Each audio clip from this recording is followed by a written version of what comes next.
soubesse, eu tinha gravado isso. Olha, a gente está fazendo a transmissão desse show pelo G1. Queria agradecer demais a Rede Globo, parceira. Pegou seu portal tão importante para fazer a transmissão. Queria agradecer a toda a imprensa baiana, rádio, televisão, a turma de jornal, que deu um apoio assim, gente. Na hora que a gente falou, a gente vai fazer um show pro Matagal Gesteira, pro Pérolas de Cristo, pra Fundação Pio XII. Mas ninguém fez cara feia, ninguém, muito pelo contrário.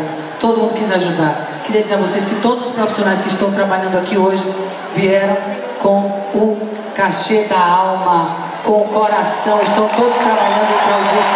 A minha banda, todo mundo, a produção, maquiador, até os quitutes do camarim, foi tudo de grátis. E eu estou muito feliz hoje. O meu ano vai terminar com chave de ouro, porque Deus se apresenta das formas mais maravilhosas. E a criança é a melhor forma que ele se apresenta. Então, vamos proteger nossas crianças. Se alguém maltratar as crianças perto de vocês ou dentro da sua casa, denuncie, ligue 100, denuncie, não tenha medo, ninguém vai saber quem é você. Mas denuncie que aquela vidinha ali pode estar sendo tratada.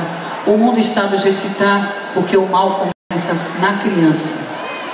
Saibam disso. A gente liga a televisão e vê o que está acontecendo. Às vezes a gente condena o marginal, mas aquele marginal poderia não ser um marginal.